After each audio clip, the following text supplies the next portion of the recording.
इस कार्यक्रम के पुण्यार्जक हैं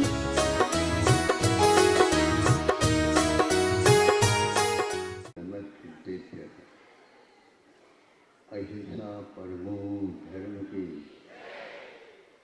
आचार्य गुरुवर से कुंद कुंद भगवान के आचार्य गुरुवर से ज्ञान सागर मुनि महाराज की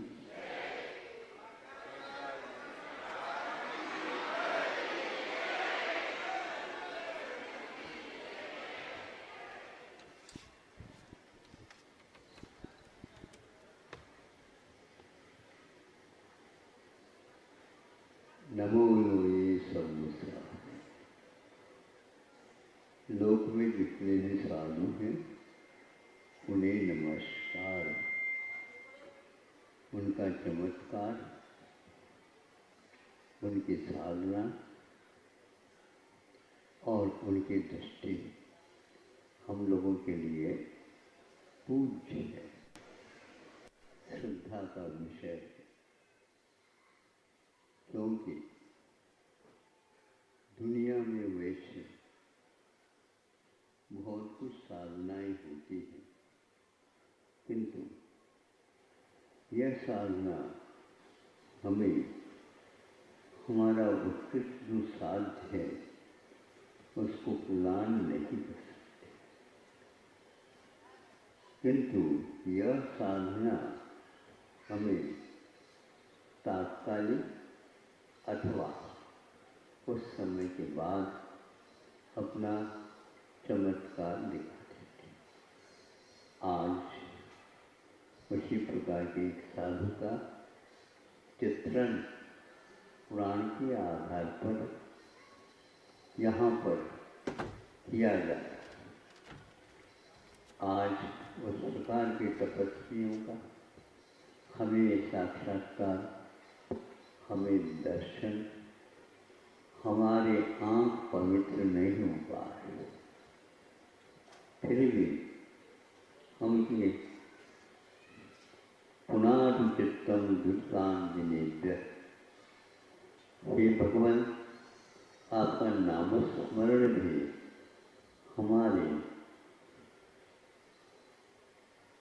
चिरकालीन उस कर्म श्रृंखला को नष्ट करने में, तोड़ने में सहायक है। आपको इससे कोई प्रयोजन नहीं है। भगवान तो भगवान, किंतु भगवान के पथ पर चलने वाले भी होनहार भगवान हमारे लिए आ रहा है। अब देखो, जंगल में एक शिला के ऊपर एक वृक्ष के नीचे विराजमान, जगत का ये स्वभाव हुआ संवेगात, जगत का अवकाय का स्वरूप हमेशा हमेशा अपने ध्यान में लाने वाले साधु क्या कर रहे हैं? कुछ करना नहीं है, किंतु स्वरूप के चिंतन में और कोई आवश्यक नहीं। ये खुली हुई किताब है, ग्रंथ है, यह जगत, इसमें सभी कुछ जो पुराणों में है या शास्त्रों में है वह सब कुछ भरा हुआ है। ऐसे साधु जो शास्त्र को भी अपने पास नहीं रखते, किंतु इस शास्त्र का वाचन वो हमेशा करते रहते हैं। इसके लिए प्रकाश की आवश्यकता नहीं पड़ती, इसके लिए शास्त्र की आवश्यकता नहीं पड़ती, किंतु इसमें जो मुख्य रूप से दो द्रव्य दिखते हैं उसका चित्रण मुख्य रूप से होता है।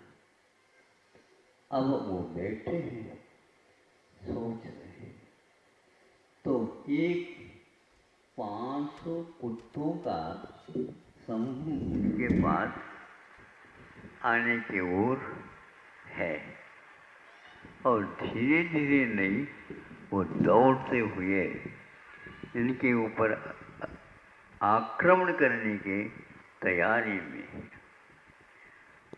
साधु जी देखते हैं, शांति के साथ बैठे, वो उतने बीच में ही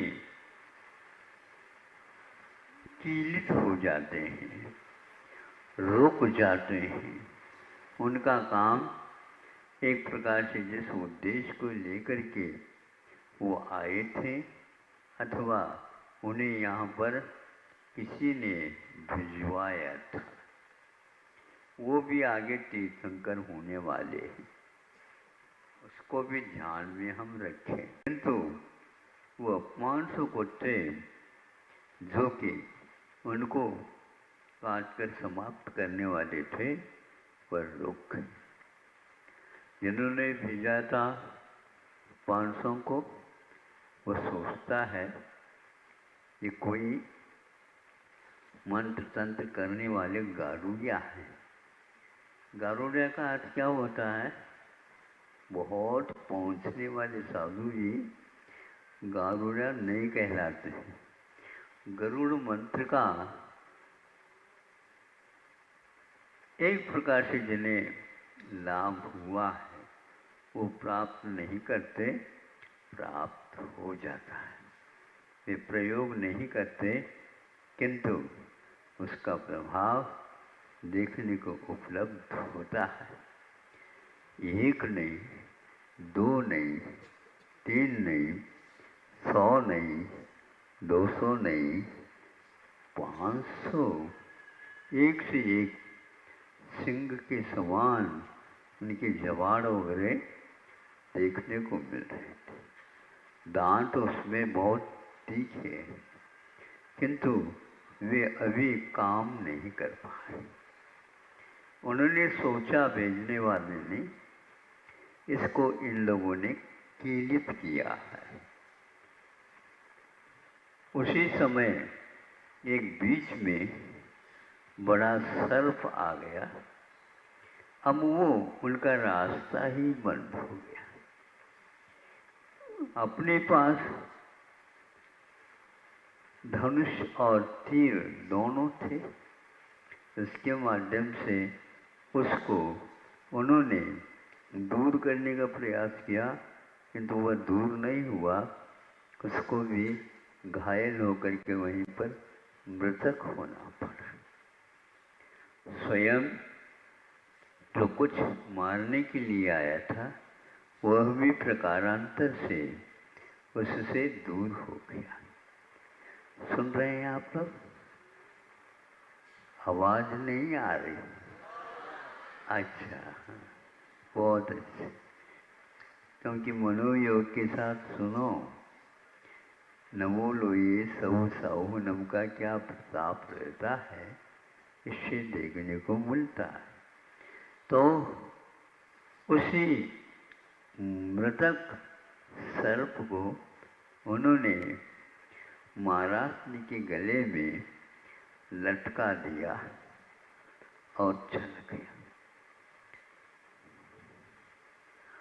और उनके साथ साथ पीछे भी 500 भी चले गए, क्योंकि उनको आगे आने के लिए बाधा थी, जाने के लिए कोई किसी प्रकार की बाधा नहीं थी।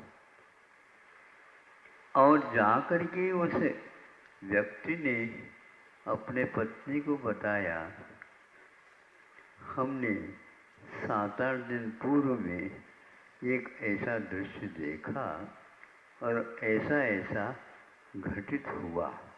सुनते ही पत्नी ने कहा, जुल्म हो गया, अपराध हो गया, पश्चाताप, आपने उसी दिन क्यों नहीं बताया? हमने सोचा ये बहुत जल्दी हमारे जाने से अपने आप ही निकल करके चले गए होंगे। नहीं, वैसे नहीं निकल सकते।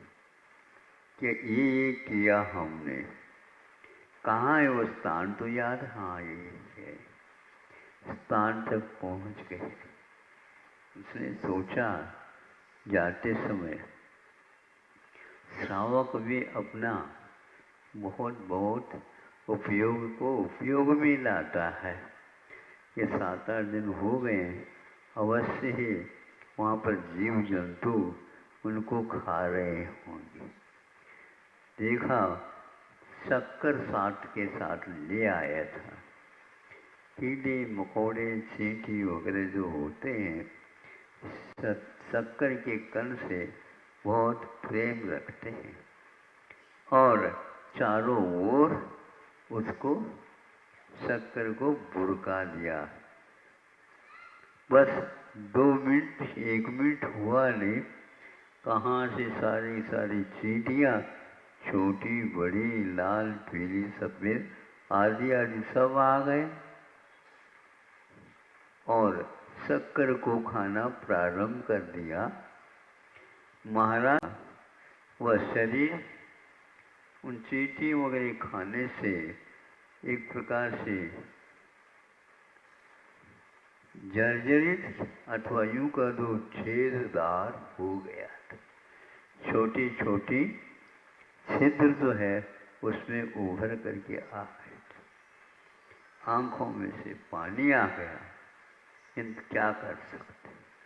तीव्र कर्म के उदय में इस प्रकार होता है। लेकिन तीव्र कर्मों का उदय होते हुए भी 500 कुत्तों के लिए जवाब देने की हिम्मत उनके पास थी। वह अपने आप ही उस मंत्र के कारण दूर हो गए।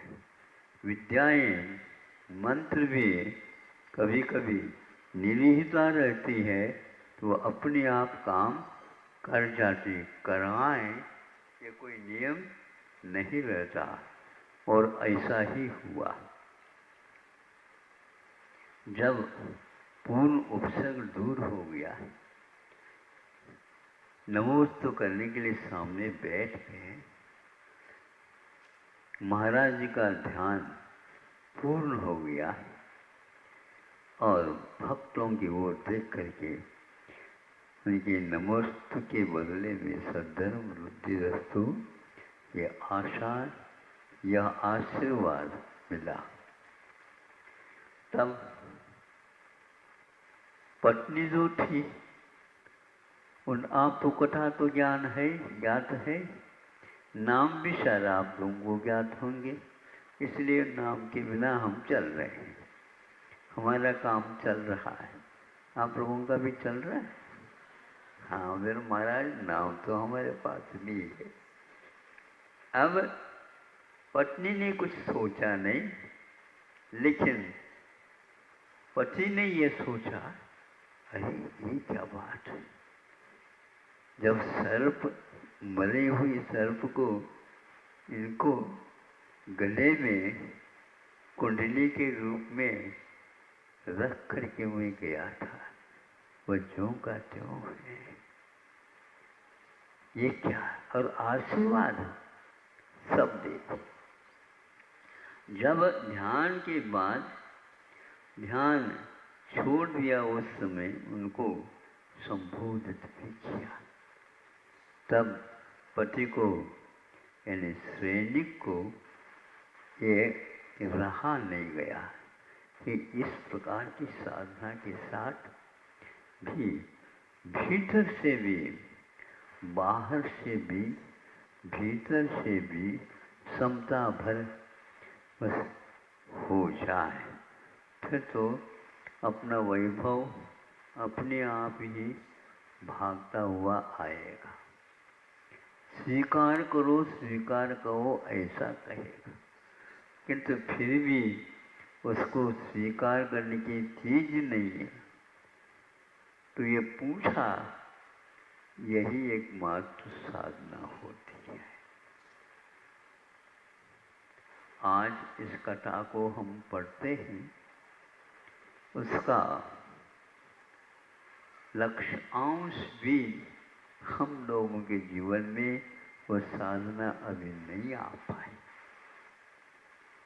किंतु इस कथा को बांधने से इतना तो ज्ञान होता है, दीर्घ संगणन और चतुर्थ काल आदि भी अपने लिए कितने आवश्यक है, ये ज्ञात हो जाता है।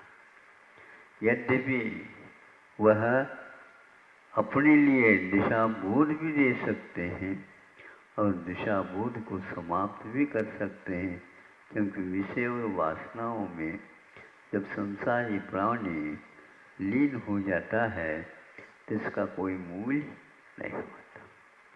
फिर तो वह उस सब शक्ति का उपयोग नरक जाने के लिए ही हो जाता है। जब यह सुना समाधि वृद्धिरस्तु ऐसा धर्म वृद्धिरस्तु, समान रूप से यह आशीर्वाद सुना, तब से उसको श्रद्धान होना प्रारंभ हो गया। उसको जिस समय उसने सर्प को लटका दिया, उस समय नरक बंद हो गया था। 33 सागर की आयु सप्तम पृथ्वी में हुआ करती है। उस आयु का कोई भी भंग नहीं होता, उसको तो उतना ही मिलता रहता है। निकाचम इसी को बोलते हैं, वज्र की लकीर है, उसको मिटाया नहीं जा सकता। तब ये ज्ञात हुआ वह 33 सागर की आयु भी जब उनका वह श्रद्धान मजबूत होने लगा, तब उसको प्राप्त हुआ।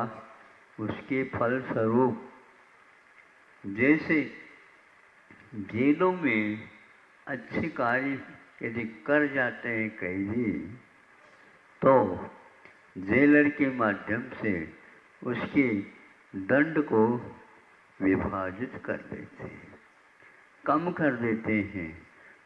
जीवन पर्यंत भी यदि दंड हो, उसको भी कम करते हुए उसको वहाँ से छुट्टी मिल सकती है। सुना? हाँ, कि यहाँ पर भी ये व्यवस्था है, तो कर्मों के बारे में भी व्यवस्था दी गई है। वहाँ 33 सागर की आयु केवल 84,000 वर्ष ही मात्र रह गए। यूँ कहना चाहिए समुद्र के सागर के सामने एक चुल्लू भर भी उसका महत्व नहीं है।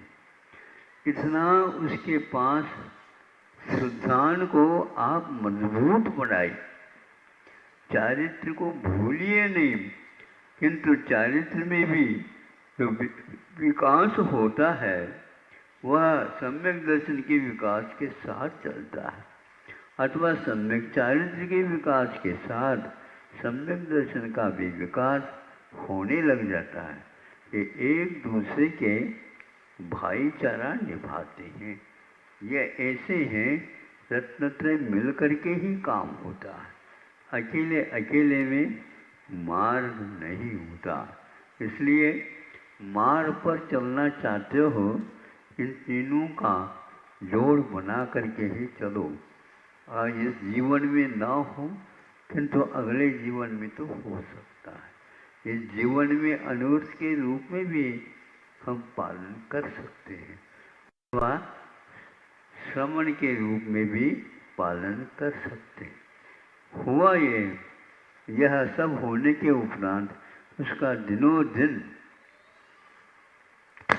भीतरी परिणाम विशुद्ध होते चले जा रहे। इसके बाद उसका सम्यक दर्शन क्षायिक के रूप में परिवर्तित हुआ, और इतना ही नहीं, उसके पास नरकायु के बंध के बाद भी यह व्यवस्था हो सकती है, और यह तीर्थंकर प्रकृति का बंध भी उनको प्रारंभ हो जाता है। क्या समझ रहे हो? हाँ, अगले जीवन में उसको तीर्थंकरत्व प्राप्त होगा। और आज उसके 16 कारण भावनाओं का परिणाम देखने को उपलब्ध हो रहा है। यहाँ उस पत्नी के कारण उसके जीवन में आ गया। पत्नी यदि नहीं होती तो नहीं होता ये कार्य, ऐसा भी नहीं है, लेकिन उसकी जो दृष्टि थी, ऊपर से भले ही कुछ भी हो, किंतु पति के विकास के बारे में वो हमेशा हमेशा सोचती रहती है, क्योंकि फलानुभवन प्राय करके दोनों का एक साथ चलता है। यह बात अलग है, फिर भी अपने अपने भावों के अनुसार ही ये कार्य होता है।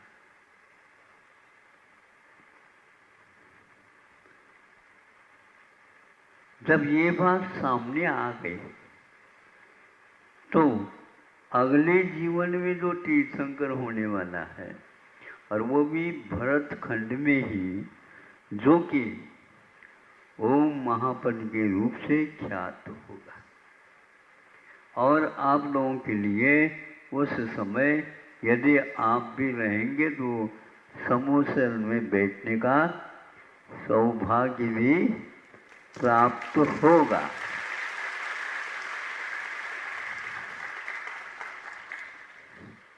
अब देख लो, यहाँ पर जैसी व्यवस्था है, ये है काम चलाओ है। वहाँ पर जो समोचरण होता है वह ऐसा होता है, वह देखता ही रह जाता है। भगवान को कम और समोचरण को भी कई लोग बहुत देर तक लगा करके देखते रहते हैं, क्योंकि यह समोचरण हर व्यक्ति को उपलब्ध नहीं होता। और यह तीर्थंकर की ही महिमा है। और तीर्थंकर की बंध जो होता तीर्थंकर प्रकृति का, वह 16 कारण भावनाओं का है। और 16 कारण भावना जगत कल्याण की बात को लेकर के प्रारंभ हो जाती। 3 लोक में जितने भी जीव हैं, उन्हें ही इस प्रकार का रास्ता प्रशस्त हो, ये भावना हमेशा हमेशा बनाए रखना चाहिए। आपको मिले या न मिले, किंतु दूसरों को मिले, ये भावना रखने में कोई बाधा नहीं है।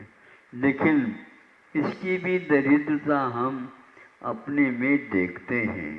ये भाव बहुत कम होते हैं। दूसरे के बारे में सोचना, अपनी आत्मा को भूल जाना, ये बहुत कठिन होता है, क्योंकि आत्मा में रहना संभव नहीं होता।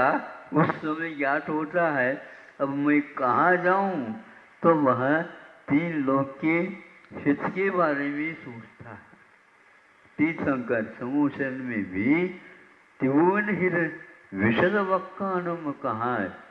कुंद देव ने यह वहाँ उनका उपदेश 3 भवन में रहने वाली जीव राशि के लिए है, विशद है और प्रत्यक्ष है, किंतु यह जगत कल्याण की बात होती है। कई लोग सोचते हैं अपनी आत्मा के कल्याण की बात छोड़ करके भगवान ये क्या करने लगे। अब भगवान अपनी दुकान चला रहे हैं, भगवान अपनी दुकान चला रहे हैं। सबको अपनी अपनी दुकान चलाना चाहिए, चले तभी, नहीं समझे, चले तभी, क्योंकि उसमें भावना ये रहती है कि सब लोगों को यह माल मिले, सब लोगों को ये लाभ प्राप्त हो, सब लोगों का कल्याण प्राप्त हो। इस प्रकार की भावना उनके हमेशा, इसको बोलते हैं दर्शन विशुद्धि। 16 भावनाओं में ये है, ये हर एक, देखो क्षायिक संवेदनशील बहुत सारे रहते हैं। जो कोई भी मुक्त होगा उसके लिए क्षायिक संवेदनशील अनिवार्य है, लेकिन क्षायिक संवेदनशील प्राप्त होने के उपरांत दर्शन विशुद्ध तो होती होगी नहीं। यह 12 भावनाओं के अंतर्गत जो दर्शन विशुद्धि है, यानी अर्थात 16 कारण भावनाओं में यह सम्यक दर्शन को नहीं बता रही, किंतु जगत कल्याण की बात भाव उसके दिमाग में हमेशा बने रहते हैं। ऐसा क्यों होता है? यही उसकी उदारता है, यही उसका स्वरूप है, यही उसका चमत्कार करने वाला। बाहुबली को यह बंद नहीं हुआ। भरत चक्रवर्ती को एक अंतर्मुख में केवल ज्ञान होगा, लेकिन उसे तीर्थंकर प्रकृति का बंद नहीं होगा और आगे भी नहीं होगा, क्योंकि मुक्त हो चुका है। अब ये कह रहे हम मुक्त होने के उपरांत भी तीर्थंकर बनना चाहते हैं, नहीं बन सकते। मौका जब मिला था बन जाते। प्रशासन में बार बार ऐसी सहूलियत नहीं दी जाती। इस प्रकार जब वह क्षायिक सम्यक दृष्टि को भी नहीं होता, किंतु क्षोभम सम्यक दृष्टि को भी वह प्राप्त हो सकता है। क्षोभम सम्यक दर्शन वह मनुष्य गति में भी वह होता तो है, लेकिन वह तीर्थंकर प्रकृति के बंद के लिए भी कारण होता है। उसके पास इतनी शुद्धि नहीं रहती है। शुद्धि यह अलग है, किंतु यह लोक कल्याण के जो भाव हैं हर एक व्यक्ति में नहीं आ सकता। विश्वनाथ को हो गया, अब लक्ष्मण को भी होगा, लेकिन राम को नहीं हो पाए। राम भी हो जाएगा, किंतु ये क्या है? ये है और कुछ नहीं। यहाँ पर घूसखोरी नहीं होती है। अब करके देख लो, पक्का है ये। मतलब आसान नहीं है केवल पर के बारे में सोचना। आचार्य परमेश्वर का स्वरूप या लक्षण, उनका कर्तव्य बताया गया है सर्वार्थ सिद्धि में। परहित संपादनेक कार्यम आचार्यवर्यम प्राप्तवान। यह आप आचार्य वली के सामने एक भव्य जीव आया है और ऐसे आचार्य को नमस्कार किया जिनका स्वरूप पर के हित करने में ही लगा हुआ है, रात और दिन। समझे? आचार्य परमेश्वर कैसे आत्मा में तो लीन होने चाहिए। आओ हो गए तो आत्मा में लीन होने से ही ये काम होता है, ऐसा नहीं। किंतु ये ऐसा ही उनका कार्य है, दूसरे के हित के बारे में ही हमेशा हमेशा तत्पर रहना, ये उनका कार्य है, स्वरूप है। कमी तो हो सकती है, लेकिन और कोई कमी नहीं। इसके साथ उनके 28 आदि मूल गुण सब पलते रहते हैं, वह मुख्य नहीं है। किंतु जब एक विषय को ही मुख्यता दी जाती है और वह विषय ऐसा है कि वह 3 लोक को भी क्षुब्ध कर सकता है। ऐसे ही लिखा है सर्वार्थ सिद्धिकार ने, 3 लोक में क्षोभ पैदा हो जाए। जैसे समुद्र में क्षोभ उत्पन्न नहीं होता, लेकिन ज्वार भाटा तो आते ही रहते हैं। नीचे का जल ऊपर और ऊपर का जल नीचे, ये होता ही रहता है, कभी भी स्थिर नहीं होता। फिर भी वह अपने तट का उल्लंघन नहीं करता है सागर। उसी प्रकार दूसरे के हित के बारे में तो सोचते हैं, ये सोचने का कार्य वे बंद नहीं करते जब तक उनका वह पद रहता है। बहुत कठिन है। कुछ भी हो, लेकिन पर हित के बारे में हमारे पास बहुत सारे लोग आते हैं और पास आना चाहते हैं, लेकिन ये एक व्यवस्था है तो हम क्या कर सकते हैं? एक व्यवस्था है तो हम क्या कर सकते हैं? बस वहीं पर बैठे। समूह चरण में भी ऐसा ही होता है। हाँ, समूह चरण में भी ऐसा ही होता है। गणधर परमेश्वरी को भी पैर छूने के लिए नहीं मिलता जीवन में। गणधर परमेश्वरी, इंद्रभूति है, कैसे भी हो, लेकिन महावीर भगवान के चरण स्पर्श नहीं किया। रहेंगे चरणों में लेकिन छू नहीं सकते। यहाँ पर मैं आगे, मैं आगे, मैं आगे, मी पुढं, मी पुढं, मी पुढं।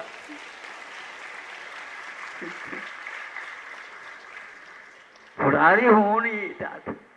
पुढारी समझता? पुढारी नेता होता है। हाँ, तो वो करके आते हैं, लेकिन व्यवस्था है तो हम क्या कर सकते? कुल्हाड़ी नहीं, पुढारी मुख्य नेता के समान होता है। लेकिन यहाँ पर आने के उपरांत लेकिन सबको संतोष होता है। बताओ सही है क्या नहीं है?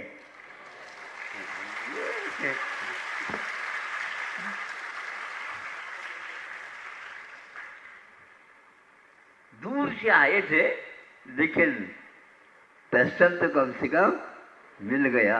कई लोगों की यह भविष्यवाणी थी, वहां पर जाओ कुछ मिलेगा नहीं। लेकिन आप लोगों को रविवार के न्यूज को लेकर के आए हो, पास से दर्शन कर रहे हो क्या नहीं? हाँ, और सबको लोगों को ना हम बहुत पास से नमस्ते करके आए हैं।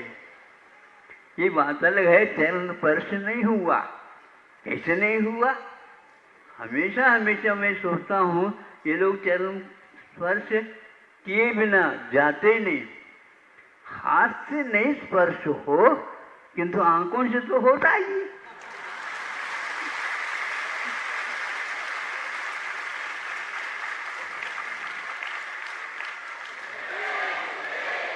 बात तो एक ही है, एक है क्या नहीं? बिल्कुल हाथ लाऊ नका, सब जगह लिखा हुआ रहता है। अगर हमारे यहाँ इस प्रकार लिख दे तो क्या योग थे बता? किंतु सब लोगों के लिए सृष्टि ना, क्या कहते? हाँ, बिल्कुल पद्धति के होते। पद्धति का अर्थ होता है पद्धति के अनुसार करो, रास्ते के अनुसार करो, जितना कहा है उतना ही करो। नहीं तो बहुत सारे लोग आकर के वहां पर सौधर्मेंद्र जैसा है, जो एक प्रकार से जम्बू द्वीप को ही हिलाने की क्षमता रखता है। इसलिए समोसे में कोई भूलता ही नहीं, शांति के साथ। कोई लोग कहते महाराज बोलने में तो और गड़बड़ हो जाते, बस देखते रहो, बोलू न का, शांत रहा। किंतु बोलू न का कहने का अर्थ है बगू न का। देखते रहो, देखते रहो और आनंद का अनुभव करते रहो, करते रहो। इसमें कोई भी विघ्न नहीं आता। फिर भी यदि विघ्न आता है तो हम लोगों के द्वारा किया हुआ कर्म है, अंतराय के कारण ऐसा होता है। इसलिए संतोष धारण करके वहाँ लोग एक साथ सबका लाभ लिया करते हैं। 8 वर्ष के अंतर व्यतीत हुआ नहीं, ऐसे भी मनोज महाराज मिलते हैं तो देखने के लिए कई लोगों का आकर्षण का केंद्र वही मनोज महाराज ही होते हैं। तीर्थंकरों के लिए भी होता तो है, लेकिन 8 वर्ष अंतर हो उसमें महाराज कैसे? अरे महाराज ही नहीं है, उनके पास सब रिद्धियां भी हैं। नमो अरहंतारम कहा नहीं और आकाश मार्ग से उड़ गए। वो कौन? मनोज्ञ महाराज। बालक के समान रहते हैं, नासा दृष्टि रखते हैं, आप लोगों से बोलते नहीं। अब बोलो महाराज हमसे एक नाराज है। कई लोग पूछते हैं किसी भी प्रकार से महाराज बोल तो ले, हम क्यों बोलेंगे भाई? हाँ, बोलने के लिए नियम है क्या? आशीर्वाद तो देंगे, लेकिन आशीर्वाद में एक साथ अब 1000 नमस्ते नमस्ते कहेंगे तो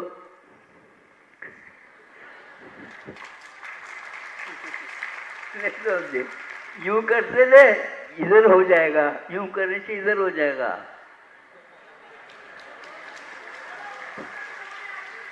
आप लोग भी सामूहिक नमस्ते भेजते क्या नहीं? महाराज उनको कह देना सबका पृथक पृथक रूप से नमस्कार स्वीकार हो। तो हम भी कहते हैं मेरा सबके लिए पृथक पृथक रूप से आशीर्वाद।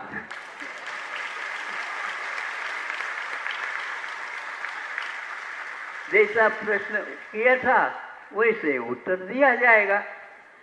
हमारे लिए स्पेशल, देखो तुम्हारे लिए स्पेशल तो कोई यहाँ स्पेशल कुछ है ही नहीं। हमारे तो यहाँ तो एक प्रकार से एक ही टिकट चलता है, उसमें कोई पक्षपात नहीं है, सबके लिए एक ही आशीर्वाद। चाहे सैनिक हो चाहे चेलना हो, चेलना सोती होगी हमारे लिए कुछ नमस्ते जैसे करने के उपरांत अच्छा आशीर्वाद। कई लोग कहते हैं महाराज हमारे लिए अच्छा आशीर्वाद दे दो। हम क्या कहें? सुन रहे हो कि नहीं आप लोग? हाँ, ये सुनो, ये कम से कम काम में आने वाले हैं भैया। आपके लिए अलग नमस्कार। देखो अच्छा लोग कहेंगे तो हम कहेंगे भैया अच्छा नमस्कार करो। नमस्ते अच्छा भेजोगे तो बिना कहे आशीर्वाद भी अच्छा ही।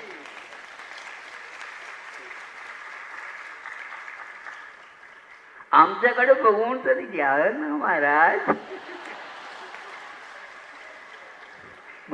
नहीं, अरे छोड़ते नहीं ये लोग हमारी ओर। महाराज थोड़ा देखा तो करो। देखो सबके सामने मैं बैठा हूँ, सबको देख रहा हूँ, सभा खचाखच भरी हुई है और रविवार का प्रवचन चल रहा है। हमें आचार्यों ने कहा इन लोगों को सुनाओ ही नहीं, स्वयं को भी प्रवचन सुनाओ।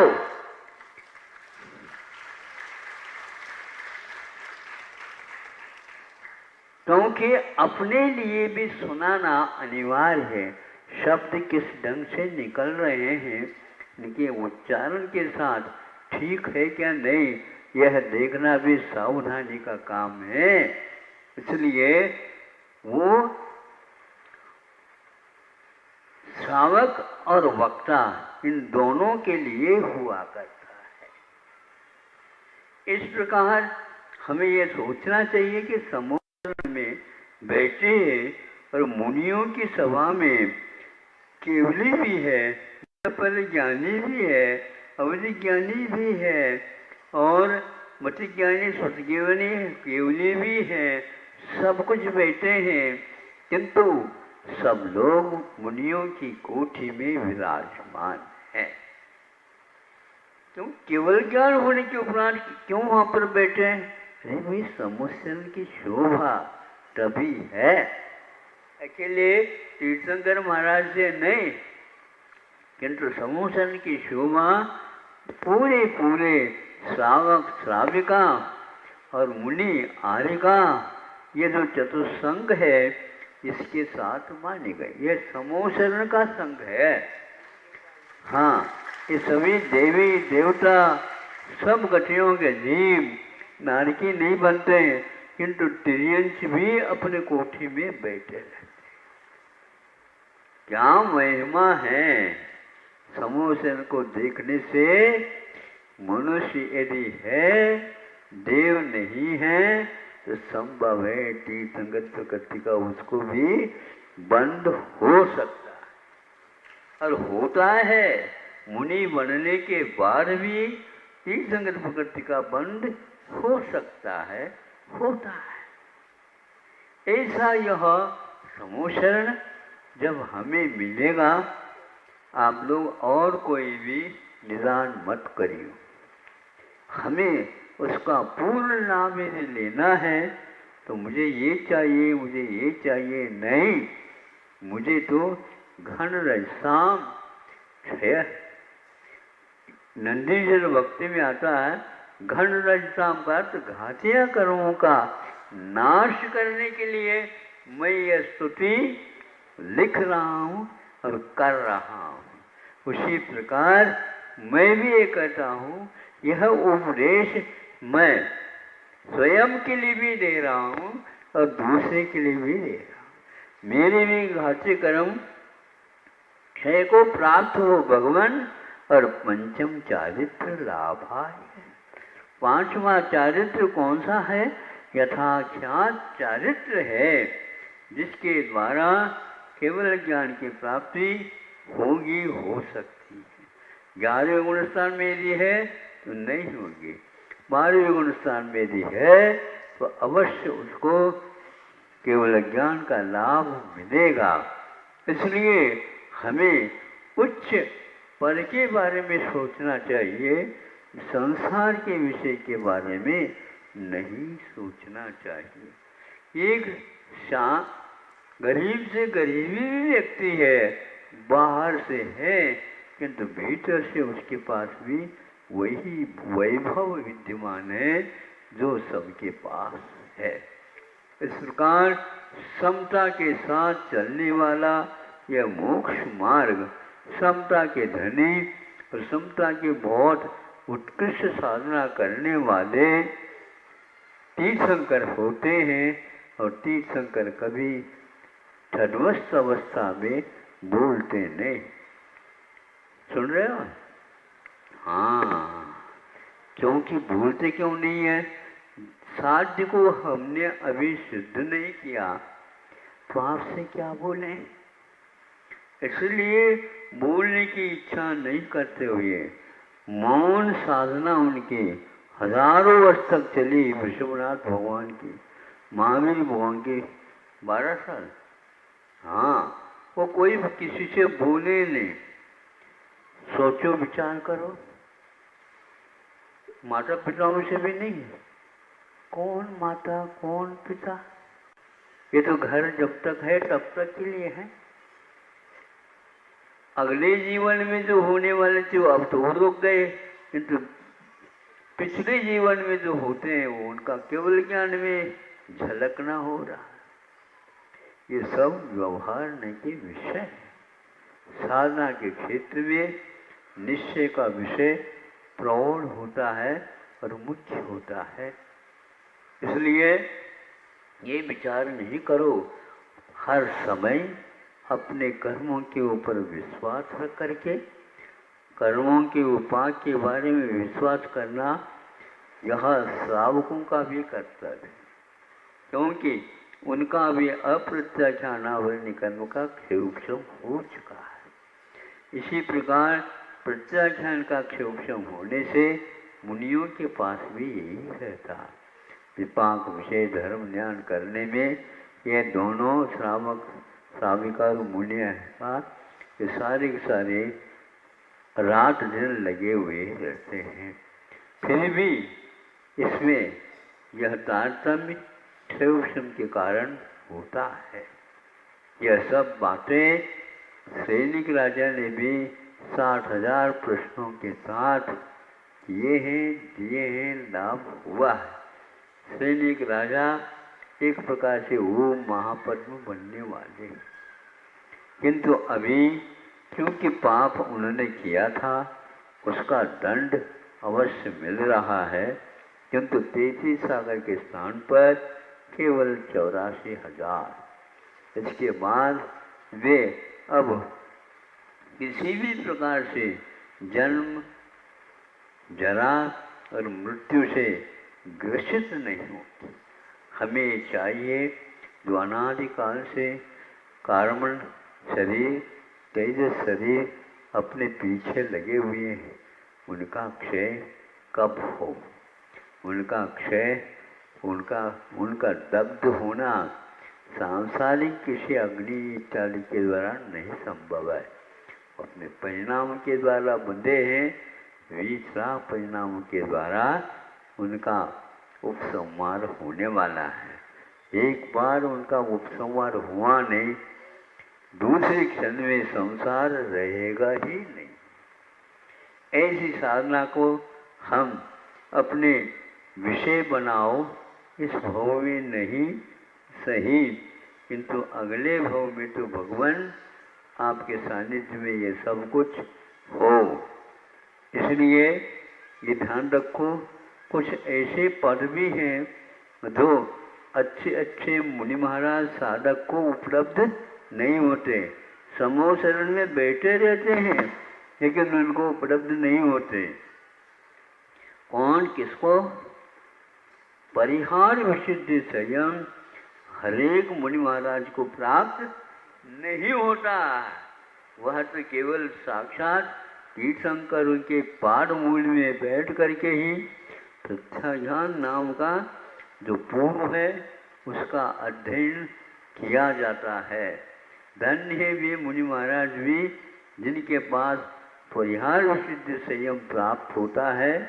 एक जीव को भी सद्वस्त अवस्था में उनके माध्यम से बाधा प्राप्त नहीं होते। ऐसी चर्या के धनी, छिरुप स्थापनाचार्य के धनी वो समूह शरण में भी आपको उपलब्ध होंगे। किंतु ये ध्यान रखना, अब आगे के लिए समूह शरण में किसी को भी चरण स्पर्श करने के लिए हमारा हाथ दिख रहा है क्या? नहीं आओ आशीर्वाद नहीं दे रहा हूँ, किंतु ये नहीं नहीं नहीं, क्या नहीं है? तो चरण स्पर्श करने से आज्ञा नहीं है, नहीं छू सकते।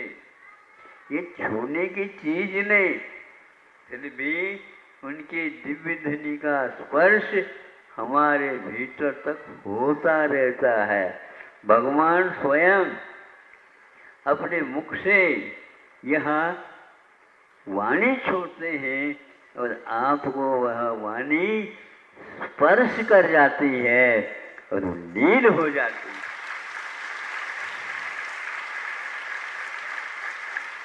हमने 2 बार तो आपको स्पर्श करवाया, चरण स्पर्श भी हुआ लेकिन आंखों के द्वारा।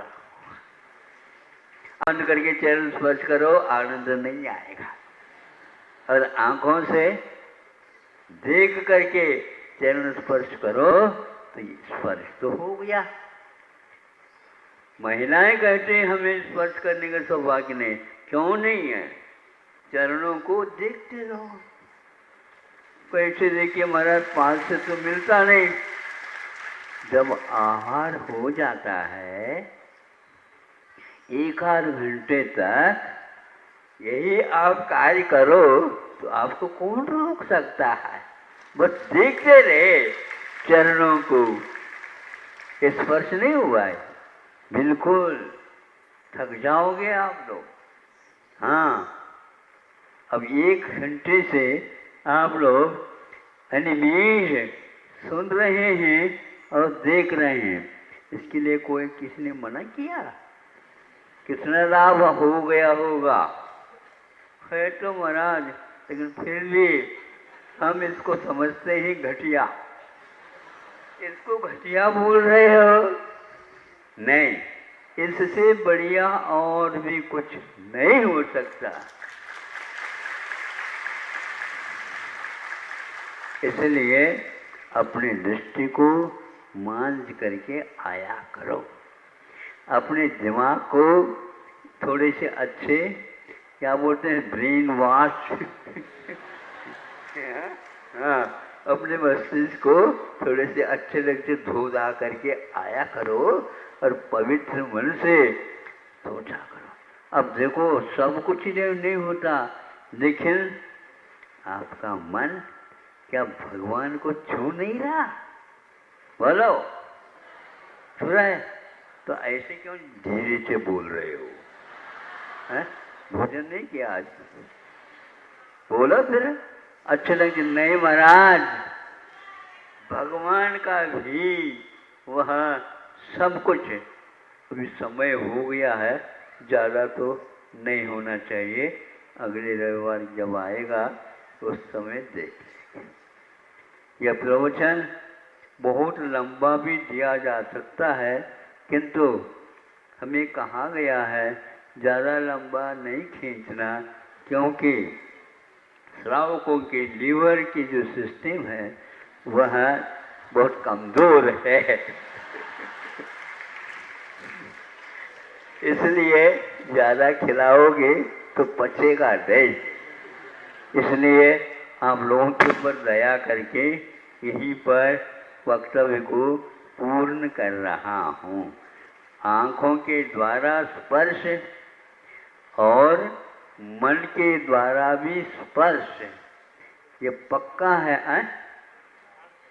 और कान जो है ना, आँख के वचन को, भगवान के वचन को सुन रहे हैं अद्य में क्षाल से गाठ से। हे भगवान, आज मेरा शरीर शुद्ध हो गया, पवित्र हो गया, हमारे कान भी, क्योंकि कानों में तो रेडियो बजती रहती है। हाँ, मोबाइल का जमाना, उसमें भी रेडियो रहता, बताते हैं। तो अब क्या कहेंगे? लेकिन भगवान के वाणी के द्वारा हमारे कान पवित्र हो रहे हैं। हाँ, बहरे हो करके मत सुनो। हाँ, मनोयोग से सुनो। ये कितने अच्छी घड़ी है अमन के। और इसी प्रकार जो कहता हूँ, जब स्वाध्याय करते हैं आकलन देव के वचनों को एक बार अपने मुख से उच्चारण तो कर लीजिए, दोबारा नहीं मिलेगा। इसी प्रकार हमें चाहिए, तो आज भी तीर्थंकर साक्षात समोचरण में विराजमान है, उनकी ध्वनि भी यहाँ तक आ रही होगी, लेकिन हमारे पास वह यंत्र नहीं है जो उसको पकड़ सके।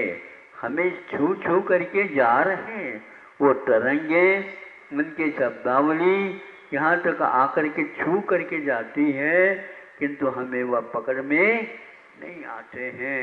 ऐसा यहाँ अपूर्व दृश्य है समोचरण का। वह मुनि महाराज जो कि तीर्थंकर होने वाले ऐसे श्रीजी के राजा को भी आशीर्वाद धर्म वृद्धि रस्तु के रूप में दिया। दोनों दाम्पत्य जीवन को जीने वाले के लिए भी इनका तीर्थ का चलाना जीवन आएगा, और छेलना कहाँ पर जाती है पता नहीं, क्योंकि वह उसने ऐसा काम किया है जो दूसरे के जीवन में घटित नहीं हो सकता। ऐसे उदार मना वह मुनि महाराज भी बनेंगे और अवश्य ही इस भवताल को तेरेंगे अथवा पार हो जाएंगे। अहिंसा परमो धर्म की। चलो आचार्य भगवान विद्यासागर जी महामुनि राज जी की। सभी लोगों की भावना ऐसी रहती है, कितने भी पास से इस कार्यक्रम के पुण्यार्चक थे